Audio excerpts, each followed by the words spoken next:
Bon, Thomas, je suis hyper content de te recevoir sur le podcast. Ça fait un petit moment qu'on se connaît maintenant. Du coup, tu as bien vu aussi l'évolution de Wink qui est passé à Loyally. Donc voilà, ça fait quelques temps. Et donc, bien sûr, dès qu'on a lancé ce format, j'avais tout de suite envie de t'inviter pour qu'on parle de pas mal de sujets. Toi qui es dans le game, comme on dit, depuis quelques temps.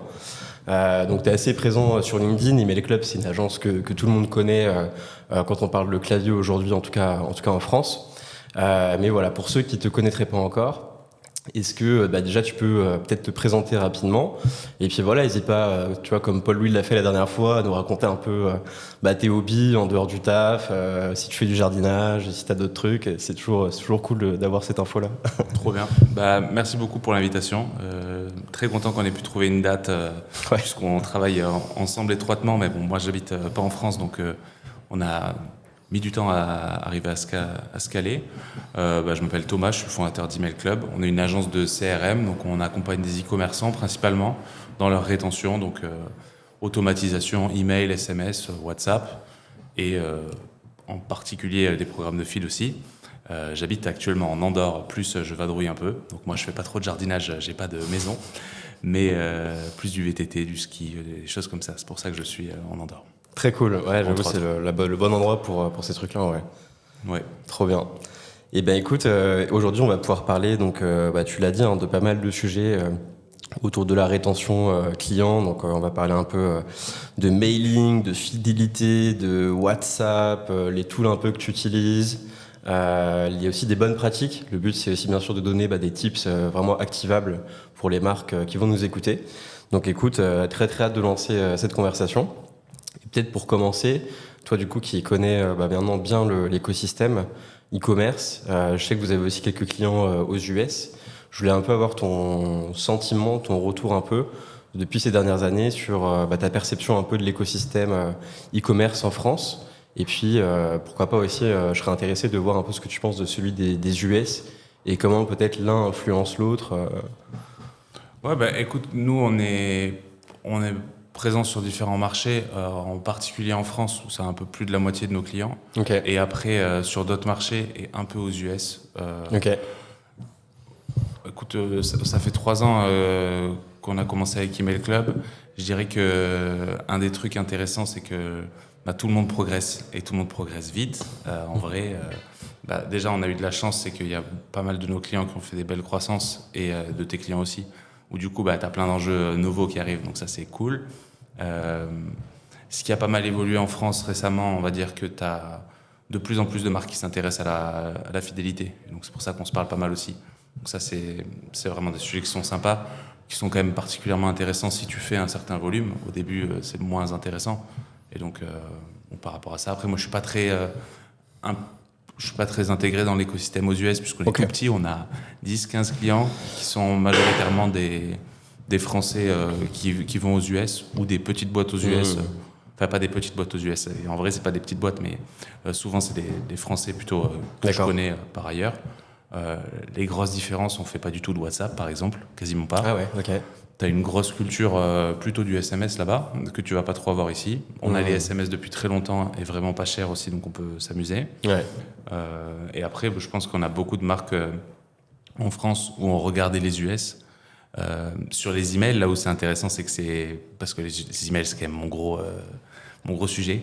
On a vraiment des approches différentes. Une DNVB française, elle va beaucoup parler. On a des mails qui sont avec beaucoup de textes que tu peux remarquer, des templates où on va beaucoup qui sont construits, etc. Là où tu as beaucoup de boîtes aux US où c'est très simple et tu le vois aussi sur leur site. C'est très simple, tu as 3 mots, etc. Donc ça, c'est un peu différent. On a une équipe dédiée, donc ils ont des pratiques différentes, tu vois. Ouais. Des plannings différents. On parlait, tu as des pressions commerciales différentes aussi. Ouais. Donc voilà, on s'amuse bien. Moi, j'aimerais beaucoup qu'on continue à grandir aux US, parce que tu as plein de choses à faire. On a 10-15 clients, tu vois, on pourrait faire Ok. plein de trucs. Ok, intéressant. Ouais, c'est make sense en vrai que en France on a une approche un peu plus littéraire quand eux une approche beaucoup plus straight to the point. comme on dit. Ouais, et puis après, moi, j'aime beaucoup, tu vois, à la base, j'aime beaucoup plus le contenu qu'on va faire dans des NL françaises, où parfois on va nous reprocher qu'il y ait beaucoup de textes, etc. Alors, c'est pas le cas dans tous les emails, mais le côté newsletter, etc., c'est un truc qui est sympa, je trouve, de vraiment prendre le temps de communiquer avec tes clients, quoi. Ouais, ok. Et justement, bah, tu vois, pour entrer un peu dans le vif du sujet sur les emails, peut-être pour ceux qui nous écoutent, ce que j'aime bien demander un petit peu comme question pour commencer, c'est quoi un peu genre les erreurs les plus fréquentes que tu vois quand tu commences à accompagner des marques qui auparavant géraient peut-être elles-mêmes leur strat CRM et leurs emails? Tu as deux gros sujets principaux. On va dire que tu as les automatisations et les newsletters. Ouais, tu as trois sujets, l'embasement, les automatisations et les newsletters. Le premier, ce qui va être le plus impactful, c'est est-ce que les boîtes elles travaillent vraiment leur embasement? Est-ce que tu as une vraie strat d'optimiser la collecte à travers ta pop-up, à vraiment essayer d'A/B tester, faire plein de choses pour avoir plus de monde en base? Ça a un impact majeur sur les perfs. Et nous, c'est un sujet où on est parfois bon et parfois on se bat aussi, parce que ça mériterait d'être plus agile, tu vois. Parce que tu as vraiment un impact de fou si tu doubles ta collecte. Donc ça, je pense que c'est le premier truc sur lequel, si j'ouvre un compte, j'essaie d'optimiser ça. Sur la collecte sur le site, mais aussi par d'autres canaux, tu vois, si j'ai une boîte qui se prête à faire un diagnostic, etc. Est-ce que j'ai un diagnostic? Un diagnostic, c'est génial pour en baser et pour enrichir aussi. Pour les automatisations, tu as plein de boîtes qui sont pas développées. Moi, dans plein de notes d'audit, il y a marqué flow Loyoli, tu vois. Tu vas avoir juste les flows transactionnels Loyoli et ils sont pas intégrés dans tes autres touchpoints. Alors, vous avez bossé avec Océane sur un long document là-dessus, mais évidemment, tu as les sujets transactionnels, donc ils sont souvent engagés par une action du client. Mais après, tu as tout un tas d'autres moments où tu pourrais faire plein de choses. Donc souvent, tu as des automatisations qui sont sous-développées, notamment post-achat. Et c'est là où souvent, tu n'as pas assez d'utilisation des programmes de feed. Et après, pour les NL, c'est le planning. Le jeu des NL, c'est qu'est-ce que j'envoie à qui. Et là, tu as un enjeu. Si tu ouvres un compte et que tu te dis, je fais moins de 10% de mon CA par les newsletters, donc juste les newsletters, c'est que tu sous-travailles ton planning. Et si tu regardes ton calendrier, fort probablement, les marques, elles vont contacter tout le monde d'un coup. On pourrait, à minima, contacter les prospects, les clients VIP ou les clients tiers feed, et plus faire ça, tu vois. Et là, en vrai, si tu travailles mieux ça, tu as toujours moyen d'avoir un impact. Et après, il y a un milliard de choses qu'on pourrait... Et ouais, c'est intéressant le dernier point que tu évoquais sur un peu justement les emails transactionnels. En gros, ce que tu dis, c'est que typiquement quand il y a un programme de feed, si j'ai bien compris, parfois les audiences derrière sont pas forcément bien retravaillées. C'est-à-dire que tu as des VIP d'un côté, donc parce que tu as le programme de feed qui va les classer automatiquement. Et ensuite, les audiences ne sont pas forcément ultra travaillées indépendamment, alors qu'elles devraient l'être, par exemple, envoyer des ventes flash à tes paliers gold, parce que potentiellement, c'est ceux qui vont acheter chez toi, quoi. Bah ouais. Okay. Tu me parlais tout à l'heure d'un programme de feed que vous êtes en train de travailler. Et sur lequel un des avantages, ça va être de communiquer au tiers fidélité des NL en avance. Là, j'ai le cas d'un client. Et après, nos clients, il y en a avec lesquels on fait de la feed depuis longtemps. Et donc, ils sont plus éduqués à ça. Et donc, quand on construit le planning de newsletter avec eux, ils ont ce réflexe. Tu vois, on fait un lancement d'une boutique dans une ville française. Et donc, le jeu, c'est comment on fait pour qu'il y ait la queue le jour du lancement. Ça, c'est un truc. C'est pas extrêmement compliqué si tu as une belle base et que tu fais un cadeau.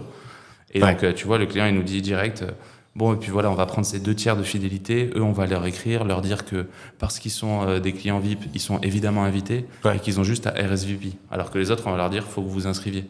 Ça change rien. Mais le mec, il se dit, lourd, je suis client proche de cette ville et je suis membre feed, donc j'ai juste à RSVP. J'ai une communication qui est différente, c'est trop stylé. Ouais, c'est ça. En fait, c'est vraiment le but, hein, c'est un peu ce qu'on disait aussi juste avant d'un programme de feed. Tu as une logique vraiment quantitative pour la marque. Et puis tu as aussi le fait de renforcer le sentiment d'appartenance du consommateur envers la marque. Et du coup, c'est dommage effectivement de pas communiquer avec ses clients VIP qui du coup méritent entre guillemets d'être considérés différemment des autres. Donc effectivement, et ça c'est je pense un bon tips à garder en tête, de bien retravailler les audiences. Est-ce qu'il y a d'autres un peu audiences basées sur des segments dynamiques comme par exemple, je sais pas, tous les parrains, par exemple, sur lesquels tu peux aussi travailler de temps à autre. C'est quoi un peu peut-être les deux, trois audiences sur lesquelles tu as vu que quand tu commençais à travailler dessus, il y avait c'était game changer potentiellement?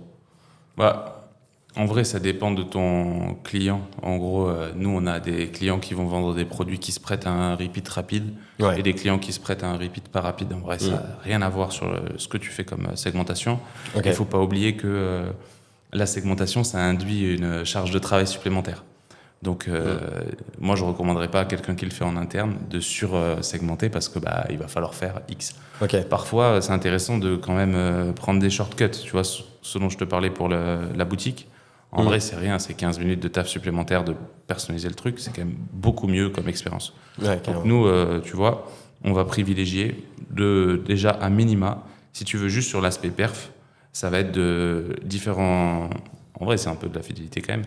Différents niveaux de clients. Donc, tes prospects, tu leur parles différemment. Ils vont pas acheter. Ouais. En fait, tu sais très bien une boîte qui a de l'expérience, elle sait ce qui fait convertir ses prospects, quels sont les produits qui sont des portes d'entrée, etc.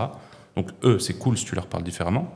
Les prospects, et pourquoi pas les vieux prospects à qui tu pourrais communiquer des promos, mais déjà, isoler les prospects, c'est cool.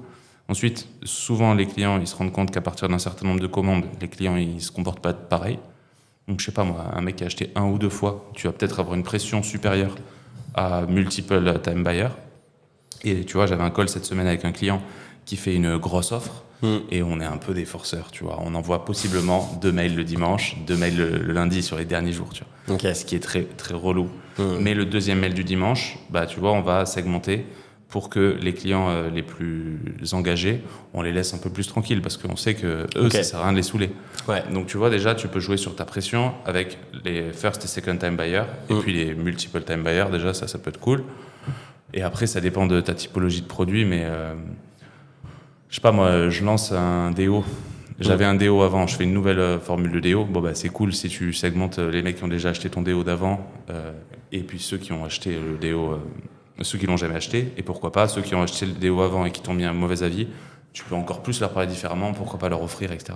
Des trucs à la marge. Mais donc, déjà, le gros du sujet, c'est quand même de segmenter, et ça rejoint un peu ton métier, c'est de segmenter par est-ce que c'est un prospect, est-ce que c'est un client fidèle. Déjà, ça, tu as de quoi t'amuser à mort. Et après, par catégorie de produits, c'est un niveau d'après, souvent plus dans les gens qui vendent des produits cosmétiques ou à fort potentiel de réachat. Genre What Matters, avec qui on bosse. Ouais. Star de la segmentation, et Marine qui bosse sur le compte. Star de la segmentation, parce que tu explose le volume de mails que tu fais, mais évidemment que le gars qui a déjà acheté un gel douche, ça sert à rien que tu lui vendes un gel douche. Tu lui vends les refills, mais il y a un mécanisme super sympa. Par contre, dis-toi, ok, acheteur gel douche, non acheteur shampoing, tu vois, des trucs très simples. Ok, intéressant. Il y a pas mal, je pense, ça donne des idées, je pense, à mon avis, à tous ceux qui ont un peu la tête dans leur CRM en ce moment. Et justement, ça m'amène à la question un petit peu des typologies un peu d'emails qui marchent bien. On a parlé un peu des newsletters. Toi, tu penses quoi des emails un peu genre plain text envoyés par, tu vois, par exemple, le fondateur, la fondatrice, au client, de manière personnalisée, etc. Est-ce que c'est un truc qui fonctionne bien Grave. Et on parlait de l'évolution de l'écosystème. Si tu regardes il y a 2 ans, il y avait beaucoup moins de marques qui avaient recours à ça. Okay. Aujourd'hui, t'as la plupart des marques, je pense, qui le font. C'est très bien. Déjà, pour des raisons de délivrabilité, c'est des mails qui sont super légers. Et souvent, où tu vas avoir un objet et un expéditeur qui donne l'impression que c'est un mail envoyé par un humain. Ouais. Donc, un meilleur taux d'ouverture. Nous, on en envoie plein. Je sais pas, 1 mail sur 3, peut-être, c'est un mail texte. Ça dépend des marques, mais tu délivres mieux. Tu as souvent des bons taux d'engagement. Et si tu l'écris vraiment comme un humain, c'est un mail qui est cool à lire en vrai. Et de plus en plus, les gens, on va essayer de le rendre un peu plus joli quand même, avec des petits éléments qui sont sympas. Et puis tu as des marques où on va pousser la blague, où ils vont pousser la blague aussi avec nous, parce que ils se prennent au jeu. Et si tu vas voir la série de mails de 900 care, tu as plein de choses où t'as des personnes différentes qui te parlent. Ça se répond, c'est cool. Donc ça, grave. Et c'est ce qui performe si tu dois jouer la délivrabilité, parce que tu n'as pas des super délivrabilités. Voilà, faut juste pas faire ça toute la journée. Ok, varier un peu les formats et pousser ce genre d'email au bon moment. Ouais, voilà. Et Ouais. se limiter sur le putaclic dans le sens où c'est évident que si tu as un objet aguicheur, tu vas avoir plus de genre à propos de votre commande, tu vois, c'est un winner. Maintenant, peut-être laisse ça en 3e mail d'abandon de checkout prospect Ouais. et l'utilise pas tous les jours parce que. Ouais. Et puis dans ce cas-là, il faut que si tu as vraiment ça, c'est un truc. Si tu as un objet qui est vraiment agressif, il faudrait que dès le début, tu l'adresses, tu vois. Genre, bonjour, je vous contacte à propos de votre commande, ok, ça fait le lien, ok, fair enough. Ok, ouais, pour qu'ils voient en fait dans l'email déjà en preview un peu. Oui, et puis comme ça, toi, tu le respectes un peu plus, ton client, parce que si t'es que déceptif avec tes clients, Ouais. à long terme, c'est pas ouf. C'est pour ça c'est bien parce que tu fais de la bonne délivrabilité. Après, à faire avec, en le travaillant comme si on pensait à nos clients, quoi. Ok, avec parcimonie donc à utiliser. Et justement, ouais, tu parlais un petit peu tu as dit le mot putaclic, du coup ça m'amène à te poser la question un petit peu de 2-3 tips de copywriting sur, je sais pas, des CTA, des objets aussi, je pense. Ce serait quoi un petit peu les 2-3 trucs qui te viennent en tête en premier quand tu penses à voilà, des CTA qui ont bien marché ou des objets qui ont bien marché je me demande. Bah, c'est que des conseils, on pourrait le faire de 1000 manières différentes et tu pourrais toujours le challenger. De mon point de vue, déjà, toujours se relire à haute voix quand on relit son contenu. Donc, si tu n'arrives pas à le lire facilement à haute voix, il y a peu de chances que ça soit intéressant et agréable à lire.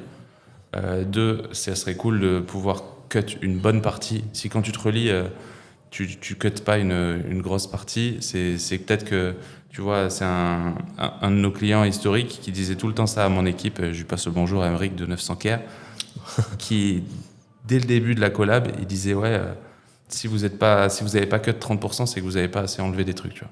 Ok, Parce que toi, tu as tendance à vouloir en faire des caisses, nanana. tu veux tout dire. Vas-y, cut. Quand tu te relis, si tu cut pas, c'est que ton mail il va être trop long. Et après, bah, toujours introduire ces CTA. Donc, tu vois, il y a dans nos mails en français où on parle à nos clients, et ben, tu introduis un peu tes CTA. Tu dis, nanana, hop, je te propose de. Toi, si tu m'envoies un mail, t'écris comme un humain, quoi. Puis quand tu le relis, voilà. Et après, pour les objets, c'est en vrai. Ça reste un sujet très important, les objets, parce que tu peux quand même sortir du lot si tu as des objets intéressants. Bah ouais, il faut se poser la question, est-ce que je transmets bien mon message, est-ce que ça intrigue, etc. Il y a des boîtes qui sont trop forts en objets. Ouais. Et faire du bench, je pense, tu peux trouver des bonnes idées. Faut pas hésiter à prendre des bonnes idées si tu en trouves. Ouais, carrément, ouais. C'est vrai que c'est ce que tout le monde fait un petit peu. Hein. Tu vas regarder, nous c'est pareil, hein, pour les workflows, awareness de HubSpot, on va souvent s'inspirer d'autres boîtes qui sont dans le SaaS aussi pour checker un peu ce qu'ils font. Et je te reposerai une question après en fin de podcast justement sur quelques inspi à aller choper. C'est bien comme ça fait rester les gens jusqu'à la fin du podcast. J'ai appris ça ce week-end. Bien vu. Et sinon, tu disais un petit peu, tu parlais de la boutique, donc d'une marque que vous avez accompagnée pour un lancement sur une boutique. Et du coup, ça m'amène au sujet un petit peu de l'omnicanal, l'omnicanalité. Comment tu travailles peut-être un peu différemment ta base client quand tu es une boîte qui aussi a un canal de vente physique, ce qui est des différences, j'imagine que oui. Nous, on a moins... petit disclaimer, moi je suis moins expert sur ce sujet dans le sens où je dois avoir... là, on doit avoir 60 clients actifs. Tu en as peut-être 10 qui ont une boutique et qui sont pas souvent des... Souvent, c'est une boutique en plus du e-com. Et après, tu dois avoir 5 clients où il y a vraiment plusieurs boutiques. Bon, bah, la première question, c'est est-ce que tu as un point of sale qui soit le même que ton outil, que ton CMS online. Donc si tu as Shopify et Shopify Point of Sale, bon, c'est magnifique. On va pouvoir bosser avec Loyally, par exemple, c'est cool. Voilà, peut-être que tu ne l'as pas, tu vois. Si tu ne l'as pas... C'est assez récent, en fait, je crois. Hein, ça fait genre 1 an ou 2 que ça existe, POS. Je crois que ça fait plus, mais par contre, c'était moins développé, je pense. C'est un peu comme Shopify, où ils vont aller choper de plus en plus des clients sur des gens qui avaient d'autres CMS. D'accord. Peut-être que de plus en plus, tu vas avoir... Mais tu peux, je pense que la clé, ce serait d'avoir déjà un fichier client au moins à peu près unifié. Donc, tu vois, je parlais avec un client Loyally cette semaine ça va peut-être te parler. Il a un site Shopify et il a des points of sale sur un autre outil. Et donc, malheureusement, on n'a pas ces codes. Et donc, ça, c'est embêtant. Comment tu pourrais résoudre ça ? Une des solutions, c'est de switcher son POS, mais si tu as 15 boutiques, c'est mort. Il ne va pas le faire demain, tu vois. Est-ce que je peux créer des automatisations depuis le RP pour créer des commandes sur Shopify qui sont pas fulfilled, avoir du coup deux trucs qui se tiennent. Ouais. Ça va avoir, ça change tout. Et du coup, et que je puisse les voir sur mon espace client, avoir mes points feed, etc. Donc ça, en vrai, c'est trop bien si tu peux faire ça. Ouais. Et après, pour les mails, évidemment, ça a un impact. Après, nous, on le travaille moins parce qu'on a moins de clients qui font ça. Mais déjà, une boîte qui le travaille beaucoup, elle a des super avis sur sa boutique. Elle leverage ses boutiques pour ses lancements, pour ses grosses OP, genre Noël et tout, quand tu ships plus. Tu peux faire plein de choses sympas. Et donc, ouais, c'est trop bien. Et à l'avenir, j'espère qu'on en aura de plus en plus et qu'on va pouvoir de plus en plus s'amuser sur ce genre de projet, tu vois. Ouais, carrément, ouais. Moi, je trouve ça hyper intéressant comme thématique, l'omnicanalité, pour justement, tu vois, créer en fait des ponts entre le monde physique et le monde digital.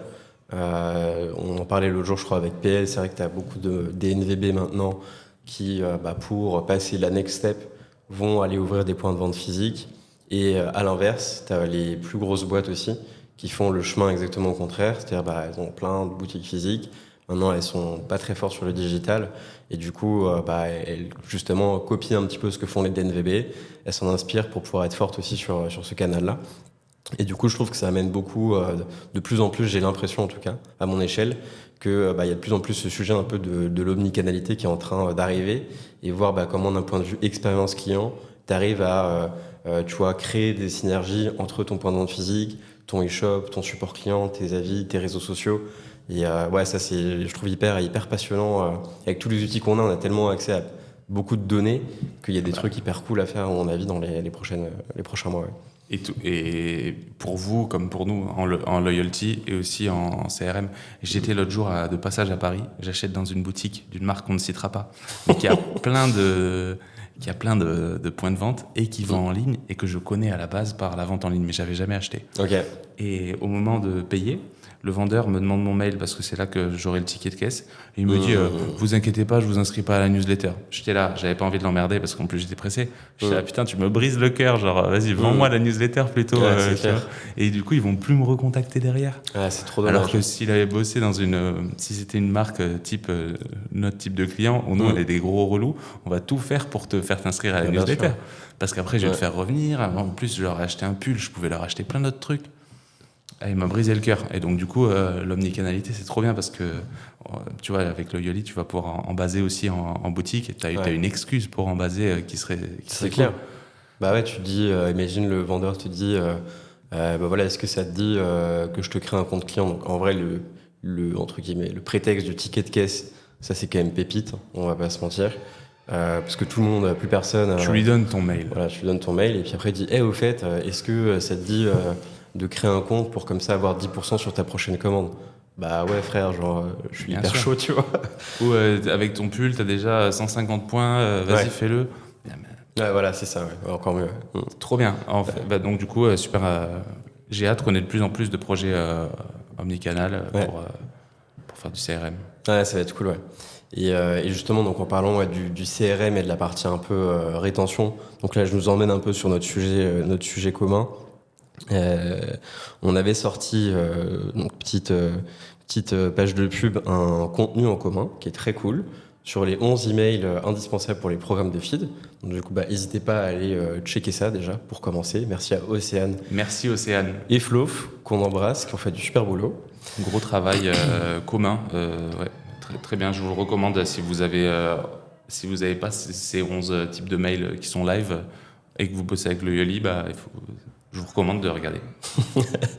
donc ouais, du coup, par rapport justement à la strate de rétention, donc là c'est une question qui est un petit peu large, mais comment toi t'intègres un peu le mailing justement dans ta strate de rétention, dans tes programmes de feed un peu sur Klaviyo? Est-ce que tu veux nous en dire un mot rapidement? De manière globale, sur le CRM, outre la fidélité, le jeu c'est de aider les gens à racheter, donc en identifiant à travers la donnée quelles sont les différentes phases d'achat et quels sont les délais auxquels on attend du réachat du délai auquel on est déçu parce qu'on s'attendait à du réachat, il n'a pas eu lieu, etc. Ouais. Donc ça va dicter mes flows. Welcome post-achat, cross-sell / nurturing. Donc, en gros, le premier truc que tu fais, c'est que tu regardes la fréquence de réachat. Ouais. Tu sais un peu le point de départ pour toi pour cadencer la fréquence de contact des consos. Ouais, si tu es sur Shopify, c'est génial. Tu télécharges l'application Lifetimely, c'est trop bien. On peut sortir des courbes de réachat, donc on voit l'évolution pour passer de la première à la deuxième commande, combien de pourcentage des gens ont acheté over time. Et du coup, je vois que si je vends un produit qui ça se prête pas à du repeat instantané, peut-être que pendant mes 30 premiers jours, j'ai pas un taux de réachat énorme. Bon, bah là, ça serait cool que je maximise le réachat en te donnant des tips, etc., comment l'utiliser, etc. Donc si tu fais ça, tu vas, par exemple, si je vends des compléments alimentaires, ma cure dure 30 jours. Bon, pendant les 15 premiers jours, essaie de faire en sorte que les gens ils utilisent vraiment la cure et qu'ils en aient des bénéfices, tu vois. Et donc, bref, tu t'accompagnes. Okay. Ensuite, si tu vends des produits avec un repeat attendu, genre mes cures, bon, bah là, on va regarder les délais de réachat. Évidemment que celui qui a acheté la cure 3 mois, il n'a pas le même délai de réachat que celui qui a acheté la cure 1 mois. Donc, tu n'as pas les mêmes moments où tu triggers. Okay. Et donc là, c'est nurturing / replenishment. Donc, en gros, faire racheter le produit aux gens. Et à l'inverse, si tu vends des pulls, bah, le mec, tu veux pas lui revendre un pull, a priori. Tu veux lui vendre un autre produit. Donc là, tu cross-sell. C'est une autre typologie, mais c'est un peu dans la même phase, quand tu attends les commandes. Ouais. Et puis, il y a un moment où le gars qui a acheté ta cure de 3 mois, s'il n'a pas racheté dans 6 mois, et tu vas le voir, c'est quand la courbe, elle s'aplatit, ou quand on a fait 80% des conversions attendues, bon, bah là, on sait qu'on a un intérêt à essayer de les retargeter en mode comme si on les avait perdus. Donc potentiellement il y a des discounts qu'on va évidemment rappeler. Donc genre X, tiens voilà 10% si tu rachètes, valable 7 jours, dans 5 jours, ah là là, vous n'avez pas profité de votre code, attention, il va expirer dans 2 jours. Ok. Et donc ça c'est sur la partie si j'ai pas de programme de feed. Et si j'ai un programme de feed, tout pareil, mais plus segmenté. Et donc là tu peux plus t'amuser. Ta Welcome Series, elle est cool parce que tu vas pouvoir dire tiens regarde, t'as X points, etc. Donc on retrouve un peu les différents mails qu'on a dans notre PDF. Quand le mec, tu as envie de le cross-sell, s'il a un code disponible, tu vas lui rappeler « Ah, au fait, tu as un code ». S'il est à X points de passer un tiers fidélité, tu vas lui dire ça. S'il a jamais fait de parrainage, tu vas lui dire « Fais un parrainage ». Bon, bref, tu vois. Et en fait, de base, tu as tes touchpoints. Et si tu es bon et que tu as un programme de feed et qu'il s'intègre bien, bah, tu l'intègres dans l'outil, dans Klaviyo. Et donc, finalement, bah, c'est d'autant plus engageant, quoi. Trop bien. En vrai, hyper clair. Même moi, j'apprends des trucs, tu vois. Donc, je comprends mieux, en fait, vraiment comment tu travailles, bah ouais, la cadence en fonction de la fréquence de réachat et tout. C'est vraiment le point de départ pour tout structurer derrière. Et si t'as pas, désolé, je suis relou là-dessus, mais si t'as pas Lifetimely, faut quand même le faire.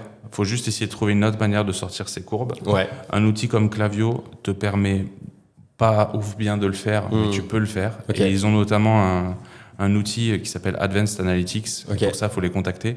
C'est trop bien et il te permettra de sortir des courbes comme ça. Donc ça, c'est lourd. Si tu l'as pas, bon bah, faut faire des Excel. C'est pas très grave, tu peux le faire. C'est pas très compliqué non plus. Et c'est vraiment, tu vois, ça c'est week 1 onboarding. Il faut essayer de comprendre un peu, tu vois, quand tu vas vouloir faire des flows post-achat, bah, c'est quoi la donnée, tu vois.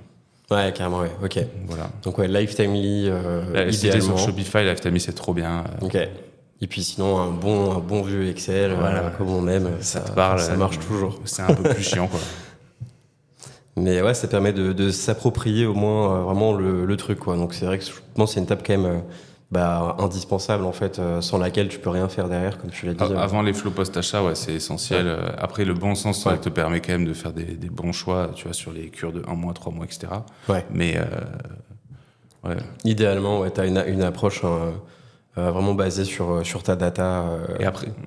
Et après, disclaimer, si tu as des vraiment gros volumes, là, tu peux utiliser des outils de prédictive qui vont du coup te trigger notamment les flows de replenishment et nurturing en fonction des habitudes de réachat de tes clients. Okay. Ce qui ne fonctionne pas si tu as des petits volumes, mais fonctionne bien si tu as des gros volumes. Forcément. Et que notamment avec Klaviyo Advanced Analytics, tu vas pouvoir éduquer l'algo pour lui expliquer en fonction des produits quels sont les changements sur les délais de réachat.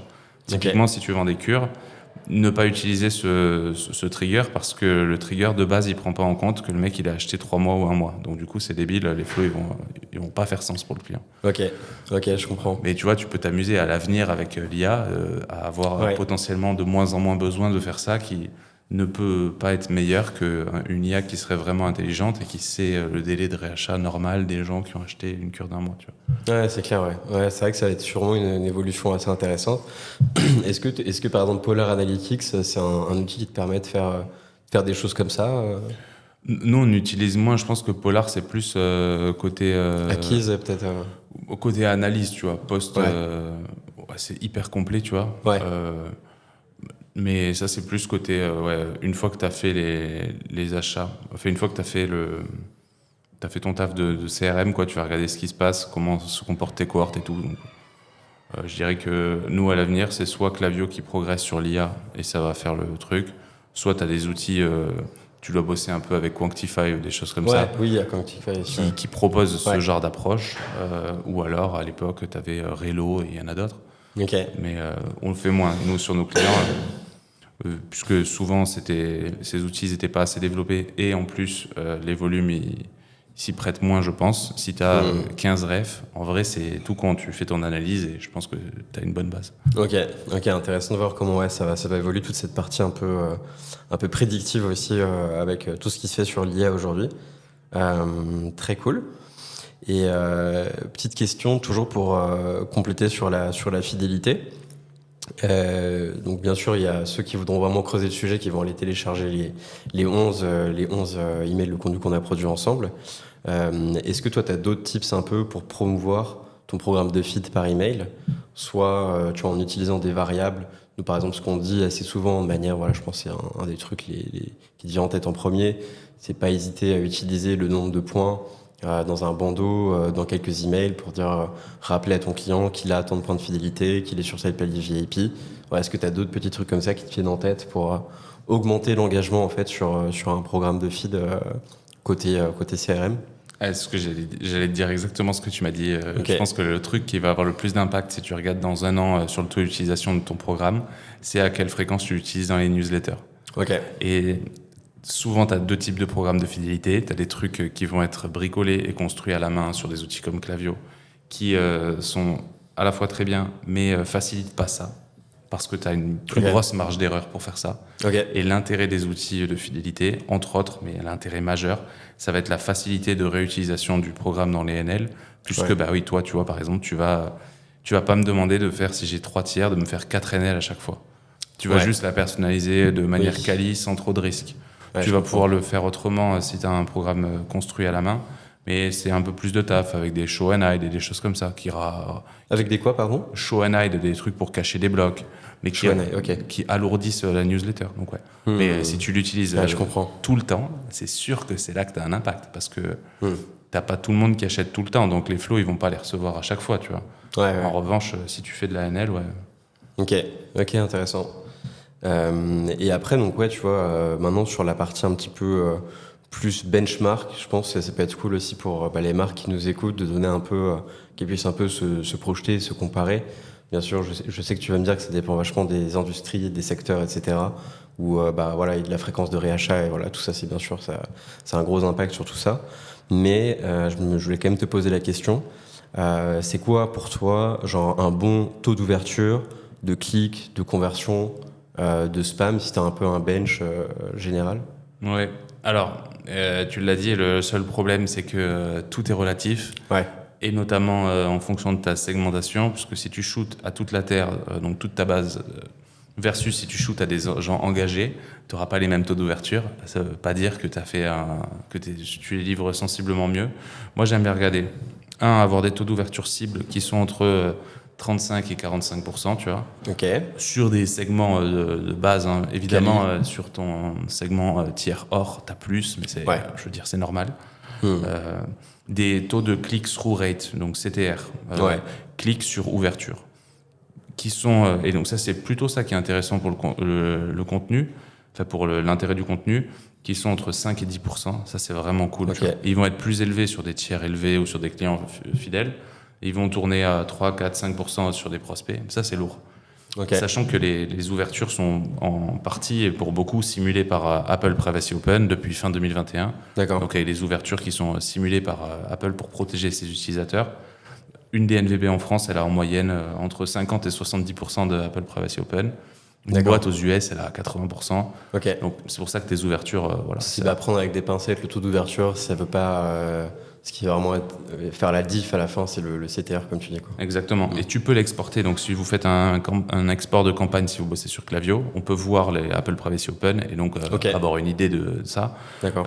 Mais sur Klaviyo, tu ne peux pas, dans la vue campagne de base, lui dire montre-moi, en excluant Apple Privacy Open, le taux d'ouverture. Donc, mais tu pourrais le recalculer à la main dans ton rapport mensuel, quoi. D'accord. Voilà. Et après, tout est différent. Placed order rate qui va dépendre en fonction de est-ce qu'il y a une promo, est-ce que c'est un segment particulier. Donc, ce qui est intéressant, c'est de prendre ces KPI-là sur sur un mois, admettons, et sur un planning standard, essayer de les améliorer à travers des changements marginaux, tu vois. Donc, c'est ça qui est cool. Et après, les NL, donc les newsletters, elles doivent faire 10 à 15% du CA. Nous, on suit, tu vois, moi, je bosse avec Océane, de manière moins visible, à regarder tous nos comptes et s'assurer qu'on tende vers ça. Et ce qui fait que tu t'en éloignes, c'est ton planning. C'est là, on est, tu vois, t'enregistres, t'es à mi-mois. Si t'es pas bon, c'est que peut-être que t'as fait, si tu fais ton OP parrainage le premier week-end du mois, peut-être que c'était pas le meilleur week-end où il fallait faire ça, et peut-être que tu aurais dû le faire le troisième week-end du mois. Parce que les gens ont moins de thunes en début. Parce qu'au début de mois, il y a de l'argent, et c'est là où tu veux aller faire ton CA. Donc tu vas faire peut-être que c'est là où tu vas pousser. Enfin, en gros, tu joues avec ton planning, quoi. Ouais, et donc, si tu fais pas 10 à 15% en ANL, c'est ton planning qui est mauvais. Donc si tu veux tous les mois faire ça. Voilà. Donc ça, c'est vraiment le truc que je checkerai. Parce qu'après les flows, en raison d'Apple Privacy Open, l'optimisme est présent, tu vois. Ouais. Et après, sur les flows, on va avoir 50%, c'est de l'attribution de la Welcome Series, ou 30%. Donc ça, il faut le regarder avec un peu plus de pincettes. Et surtout, regarder les performances des mails 2 et 3 et plus. Où là, abandon de panier. Pareil. Ou post-achat. Pré-achat, abandon de panier, c'est pareil. Le premier mail, évidemment qu'il faut l'optimiser, mais évidemment qu'il a des bonnes performances. Par contre, si tu arrives à optimiser ton mail 2 et que tu le fais marcher 50% de mieux que le mail 2 que tu avais avant, notamment en jouant sur les délais ou les objets, tu as un impact de ouf sur là où tu vois, ta Welcome Series ou ton Abandon Checkout 30 minutes. Est-ce que c'est vraiment la team CRM qui a ramené cette vente, ou est-ce que cette vente, elle n'a pas eu lieu elle aurait eu lieu dans tous les cas, tu vois. Ouais. C'est un peu moins...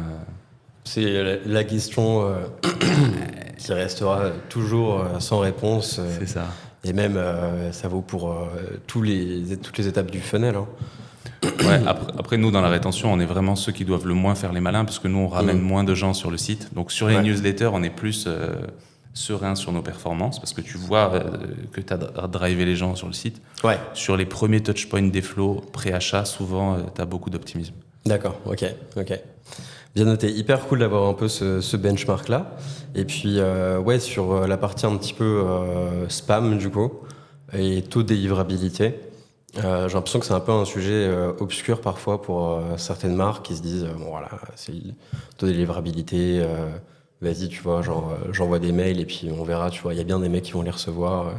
Et peut-être, à toi de me dire si c'est mon impression est vraie ou pas, mais est-ce que c'est un truc peut-être auquel les marques font pas suffisamment attention ou qui est un peu trop méconnu.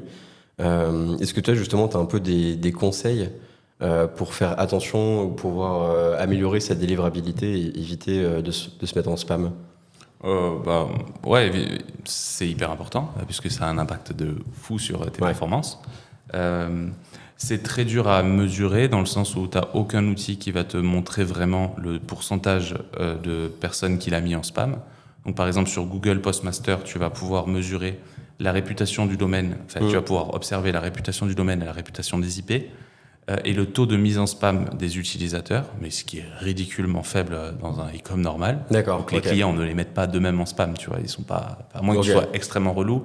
Mais normalement, ça n'arrive pas trop. D'accord. Et que tu es sur une industrie normale. Donc, c'est très dur à mesurer. Donc, une bonne manière de le mesurer, c'est à travers les taux d'ouverture. Est-ce que j'ai des bons taux d'ouverture ? Et est-ce que j'ai des bons taux d'ouverture sur tous les providers? Donc sur la plupart des bons CRM, Klaviyo entre autres, mais sur tous les autres, on peut voir le taux d'ouverture par provider. D'accord. Si j'ai un taux d'ouverture qui est très mauvais sur Hotmail, déjà, je peux contacter les services Abuse. Donc faut taper sur Google abuse Hotmail. D'accord. Et on leur écrit, on leur dit hello les gars, je comprends pas, moi je contacte que des opt-in, pourquoi vous me mettez en spam? D'accord. Tu les relances parce qu'ils te répondent pas, mais après ils te répondent et tu as un vrai impact sur ça. Ça Ok. marche. Ok. Et donc, on mesure ça. Plus, on n'a pas les mêmes critères d'engagement. Donc, admettons que tu aies une marque qui ait 30% d'ouverture sur Hotmail et 38 sur Gmail. Bon, bah, Gmail, on va se comporter normalement. On va contacter un segment, je sais pas, engage de 60 jours ou 90 jours. Donc, des gens qui ont interagi avec les emails dans les derniers 60 ou 90 jours. Et ben, si je suis moins bon sur Hotmail, je fais et n'est pas Hotmail sur mes 90 jours. Et pour les Hotmail, je mets et Hotmail. Et là, je mets 30 jours. Du coup, je monte ma réputation artificiellement parce que c'est toujours le jeu de la délivrabilité, c'est de montrer de l'engagement. Ok. Donc, je travaille ma réputation en envoyant à des gens qui interagissent avec mes mails. Et puis, je la mesure donc à travers par exemple, Google Postmaster qui est vraiment intéressant. Et après, on peut, si on a vraiment un problème de mise en spam, il y a des outils qui te permettent de suivre est-ce qu'il y a des problèmes sur ton pool d'IP, est-ce qu'il y a... Donc malheureusement, il faut savoir que la plupart des outils comme Klaviyo, on travaille sur des pools d'IP partagés, puisque nos clients n'ont pas des volumes suffisants pour avoir des IP dédiés. Est-ce que tu peux un pool d'IP partagé pour juste bien comprendre, en gros, c'est quoi? En gros, depuis cette année, tout le monde est maître de sa réputation. Tout le monde signe ses emails à travers son domaine. Donc, tu as un sous-domaine dédié pour tes emails qui va donc signer tes envois auprès de Google, par exemple. D'accord. Mais l'email, il va être envoyé à travers une adresse IP qui ne t'appartient pas et que souvent, tu empruntes à ton outil comme Klaviyo, qui va faire des pools d'IP qu'il va utiliser sur différents comptes. Et puis parfois, Klaviyo va te faire évoluer d'une IP à l'autre. Donc peut-être que c'est intéressant de regarder si tu as une baisse drastique, qu'est-ce qui se passe avec ton IP? Est-ce que ton IP elle a une bonne réputation? Et après, sur des comptes qui sont plus gros, tu peux avoir une IP dédiée, mais donc là, tu es maître de ta réputation, donc il faut faire d'autant plus gaffe. Par contre, au moins, tu ne prends pas de risque. Si toi, tu te comportes bien, tu es bien. Okay. Et pour ces gens-là, c'est vraiment intéressant de prendre la main sur le transactionnel, parce que le transactionnel, il crée de l'interaction. Donc, s'il crée de l'interaction, il améliore ta réputation. Et donc, tu peux jouer avec ce genre de choses. D'accord. Dans une certaine mesure, c'est-à-dire que si tu es vraiment très gros, c'est peu probable que tu utilises les mêmes pools d'IP pour le transactionnel que pour le commerce, parce que tu n'as pas envie d'impacter le transactionnel avec le commerce si l'équipe marketing elle s'emballe un peu pendant une OP. Okay. En revanche, on pourra utiliser le transactionnel pour chauffer les IP, pour chauffer les domaines, qu'on enverra ensuite au commerce. Donc, en vrai, il y a pas trop pour résumer, il n'y a pas trop de risque de spam. C'est quand même, si on contacte des gens qui sont opt-in, voilà. Si on monitore nos open rates et qu'on travaille un peu dans ce sens vers des open rates cibles, on est bon, il n'y a pas de... Et qu'on contacte des gens qui sont intéressés, etc., évidemment. Et une petite pratique pour notre typologie de clients, évidemment, si possible, quand vous faites du B2B, faites-le sur un autre compte, quoi. Parce que ça, par contre, ça va nous impacter grave, parce que souvent, c'est des taux d'ouverture qui sont mauvais. Mais eux, ils peuvent te mettre en spam pour le coup, peut-être. Ouais, parce que t'as pas les mêmes pratiques. Tu fonctionnes en opt-out versus sur e-com. Donc, vraiment bien virer ça. Ok. Ça, c'est important, je pense. Enfin, nous, pour le coup, c'est ce qu'on fait aussi, du coup. Et je me dis, si tu les traites de la même façon, tu vas... No bueno, je pense. Non, ça n'a rien à voir. Ok, hyper cool. En vrai, c'est hyper intéressant, je trouve, cette partie un peu obscure. C'est un peu technique aussi, en vrai. Comment chauffer un peu ton domaine, le délire des pools partagés d'IP et tout. Donc c'est quand même assez technique. Et je me posais la question, donc, tu vois, par exemple, nous, on fait aussi des emails sur du B2B. Et tu dois un peu paramétrer, tu sais, tes serveurs, je sais plus comment ça s'appelle, le Dekim, ces trucs-là. Ça aussi, c'est un truc que Est-ce que c'est Klaviyo qui s'en charge? Ça, souvent, Klaviyo va s'en occuper. Toi, tu auras juste à faire la partie domaine, donc Dedicated Signing Domain, et le démarque. Le démarque. C'est rien de fou, c'est juste... ta carte d'identité, non, c'est ça, un peu? C'est la règle qui dit au postmaster, donc par exemple à Gmail, qu'est-ce que tu fais si tu vois arriver un mail et qu'il n'est pas signé par moi? Ok. Donc, avec ton Dedicated Signing Domain, tu signes. Avec le démarque, tu dis... Ok, s'il y a un gars qui envoie un mail avec @moi.com, mais qu'il n'y a pas il n'est pas signé, Ouais. Est-ce que tu le laisses passer? Est-ce que tu le mets en quarantaine? Est-ce que tu le bloques? Donc c'est rien de fou, c'est juste que de toute façon c'est obligatoire maintenant et il y a des super tutos sur internet. Ok, très clair, hyper cool. Et justement, bon, voilà, on en a beaucoup parlé de Klaviyo. Et du coup, moi, ce qui m'intéresse un peu de comprendre, c'est déjà quid un peu genre des autres outils pour envoyer des emails. Il y a Brevo, donc qui s'appelait Sendingblue avant, donc qui est archi connu, tous industries confondues. Et du coup, ma question, ce serait en fait pourquoi toi, tu préfères Klaviyo? En tout cas, pourquoi c'est l'outil sur lequel vous avez choisi aujourd'hui de bosser le plus? Ce serait quoi un peu les alternatives? Que tu nous éclaires un peu, peut-être pour des marques, tu vois, qui se demandent un peu quel outil CRM choisir, pourquoi pas, ouais. Bah, moi je bosse sur Klaviyo à la base parce que je bossais dans un groupe e-com où on avait tout sur Klaviyo. Ok. J'avais fait l'analyse à l'époque, on était Shopify, de quelles étaient les alternatives, est-ce que ça valait le coup de challenger Klaviyo parce que ça nous coûtait cher. Et la conclusion, c'était que c'était vraiment trop bien. Ok. Du coup, quand on a commencé Email Club, on n'avait que du Klaviyo. Après, à un moment, on a un peu ouvert. Et on s'est rendu compte qu'on était trop petit pour prendre d'autres outils parce que bêtement, ta documentation, la formation de tes équipes et tout. Donc, on s'est concentré pendant longtemps sur Klaviyo. Et aujourd'hui, on travaille aussi sur d'autres outils. Pour moi, mais principalement sur Klaviyo, très majoritairement sur Klaviyo. Parce que pour moi, c'est un super outil. Si tu fais du e-com et que tu es connecté à Shopify, tu as vraiment très peu d'intérêt à challenger ça. C'est hyper bien intégré. Tu vas pouvoir avoir des flux produits dynamiques, etc. Tu as tout ce que tu voudrais faire avec ton outil. Et même de manière générale, tu vois, là, on vient de signer une app, on les met sur Klaviyo. Ouais, ok. Ouais, parce qu'en fait, une fois que tu as bien compris comment fonctionne Klaviyo et comment tu le nourris de données, c'est trop bien, c'est ta maison des données. Et après, à partir de ça, et donc une des sources, c'est vous. Et à partir de ça, tu peux faire ce que tu veux. Donc, ouais, c'est un super outil. Après, tu pourrais bosser avec d'autres outils, Brevo, why not. De toute façon, c'est que l'utilisation. Si l'outil il est bien connecté, il n'y a pas trop d'impact. Souvent, tu verras pas beaucoup de comptes Brevo qui sont aussi bien déployés qu'un compte Klaviyo. Et après, dans les alternatives, tu vas avoir Omnisend qui est sensiblement moins cher et qui fait aussi du SMS et qui est en général bien intégré et qui fonctionne bien.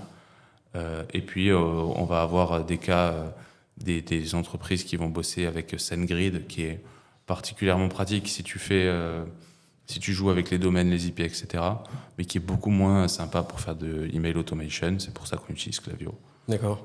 Donc voilà. Moi, si j'avais un e-com aujourd'hui, je recommande aux gens de prendre Klaviyo. C'est un bon choix, tu vois. Ouais, ok, make sense. Et justement, tu parlais un peu des SMS. Quid de la strat SMS, enfin des SMS plutôt dans la strat CRM? C'est un touchpoint parmi d'autres sur ce qu'on évoquait par exemple tout à l'heure sur les flows post-achat ou sur les flows pré-achat, le SMS ou WhatsApp plus récemment. Ouais. Et un touchpoint parmi d'autres avec un super taux d'engagement. Et donc, mais à un coût, tu as un coût marginal par rapport à un mail où en général ça te coûte quasiment rien d'envoyer un mail supplémentaire. Là où un SMS ou un WhatsApp, ça va te coûter entre 5 et 15 centimes suivant si c'est un SMS ou un WhatsApp. Ouais. Voilà, on fait beaucoup les deux. Si tu as une grosse OP commerciale, on va intégrer du SMS ou du WhatsApp à ton calendrier aussi, donc avec un rappel, genre attention aux dernières heures, etc. Parce que ça fonctionne bien, tu vois. Donc faut faire les deux. Et il faut intégrer à minima dans tes flows pré-achat, ça serait cool d'intégrer un petit SMS, un petit WhatsApp. Et dans ta collecte et dans ton opt-in, c'est cool de travailler ça pour pouvoir nourrir plus tard, si je change d'avis, avoir des opt-in. Donc dans ma pop-up, est-ce que je collecte bien le numéro de téléphone, etc. Ok, très clair. Et justement, le next sujet, donc tu en as parlé, c'est WhatsApp. Donc on va citer quelques solutions du coup qui sont sur le marché, donc des solutions françaises, donc j'en connais 3 je crois. Donc tu as Simio qu'on connaît parce qu'il était à l'incubateur avec nous, je crois que tu as Wax aussi avec qui toi tu bosses. Je bosse beaucoup avec Wax, ouais. Qui ont l'air d'être très cool aussi. Et je crois que j'en ai vu un autre passer, ça s'appelle CocoIA, si je dis pas de bêtises. Okay. Est-ce que tu le connais, ce dernier-là? Non, alors moi, je n'ai pas été très exhaustif. Je pense qu'encore une fois, comme sur Klaviyo, tous les outils peuvent te permettre d'atteindre. C'est juste l'utilisation, tu vois. Je pense c'est des outils d'automatisation. Nous, à la base, on bossait sur WhatsApp avec iSensi, qui est un acteur indien, qui était vraiment dans les premiers à être positionné. qui est vraiment pas cher et tout. Ouais, ils font un truc de fou, non? Ils ont des workflows de malades et tout. C'est hyper abouti, non? C'est très bien, tu vois, ça te permettait de faire exactement la même chose, sauf qu'il y a toute une phase qu'on maîtrise pas du tout, qui est l'enablement. En gros, au tout début, moi, je travaille pas sur le business manager de mes clients. Donc il y a toute cette phase où il faut qu'on connecte, et c'était super painful, et on n'en était pas avec... j'ai beaucoup de clients en France, et c'était pas un support français. Ouais, Donc en fait, dans notre recherche d'un partenaire WhatsApp, on voulait un partenaire où on est vraiment du support, tu vois. Ouais. C'est juste ça. Parce que moi, j'ai un call avec mon client le jeudi, on se dit, tiens, il faut faire ça, il y a une question, il faut que je puisse lui répondre vite. Ouais, Donc on a switché, on bosse avec Wax, ça fait très bien le job, mais j'imagine que Simio, c'est pareil. Tu déclenches des automatisations à travers soit la plateforme, soit directement des webhooks, donc des petits pushs d'informations que tu peux envoyer depuis ton CRM comme Klaviyo, et qui fait que tu as illimité de possibilités dans la mesure où tu as l'opt-in. Donc c'est trop bien. Et c'est quoi un peu... comment tu vas un peu t'en servir différemment, tu vois? Parce que j'imagine que tu vas pas envoyer les mêmes trucs que tu envoies par email ou par SMS sur WhatsApp. Je crois qu'on peut aller beaucoup plus loin, tu peux réagir à des messages. C'est l'engagement, c'est trop bien. Ouais. Déjà, l'engagement, et deux, le contenu qui est riche. Donc l'engagement, abandonne checkout, admettons, tu vas pouvoir avoir des boutons, le client il va cliquer, tu vas avoir des scénarios où il va recevoir des réponses qui seront personnalisées, etc. Ok. Ça n'a rien à voir. Et ensuite, la richesse du contenu. Donc nous, on a plein de clients où on fait des trucs genre envoyer un message vocal, envoyer une vidéo, etc. Ouais. Et ça, tu pourrais pas le faire en SMS, tu peux pas vraiment le faire en email. Et donc, tu peux faire des trucs. Et après, tu as le taux d'ouverture et l'engagement sur WhatsApp qui est aujourd'hui qui est une anomalie. C'est incroyable. Ouais. Tu as un taux d'engagement de fou. Après, comment tu travailles ta stratégie d'embasement?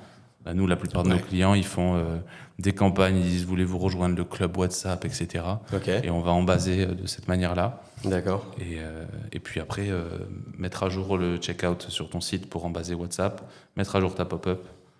Donc tu vois, finalement, c'est pas tant l'outil que tu utilises. L'outil, ce qu'il faut, c'est avoir un bon fit avec ton outil et que tu sentes que tu as un bon accompagnement, parce que par contre, ça...